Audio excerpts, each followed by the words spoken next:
काँग्रेसनं दिल्लीत खासदारांची बैठक बोलावलेली आहे। सकाळी 10:30 वाजता संसद भवनात ही बैठक आयोजित करण्यात आली आहे। राहुल गांधी यांच्या अध्यक्षतेखाली लोकसभा अध्यक्ष निवडीसंदर्भात ही बैठक होणार आहे।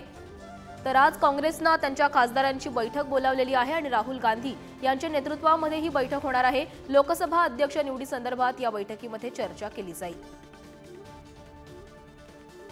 लोकसभा अध्यक्षांच्या निवडीसंदर्भात या बैठकीमध्ये चर्चा केली जाणार आहे।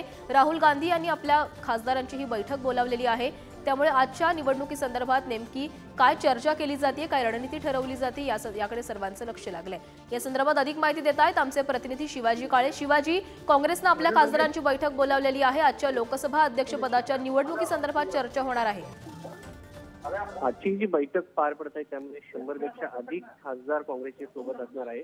कारण 99 खासदार निवडून आलेले आहेत। मात्र विशाल पाटील सारख्या काही खासदारांनी काँग्रेसला पाठिंबा दिला, त्यामुळे 100 पेक्षा अधिक खासदारांची जी बैठक आहे ती या ठिकाणी पार पडत आहे। आणि या बैठकीनंतर ती लोकसभा अध्यक्षांच्या निवडणुकीला सामोरं जात आहे। एकंदरीत जर पाहिले तर कोणत्याही अनेक नवीन खासदार आहेत आणि या ठिकाणी लोकसभा अध्यक्षांच्या निवडणुकीमध्ये कशा पद्धतीने मतदान होणार आहे याची माहिती दिली जाणार आहे।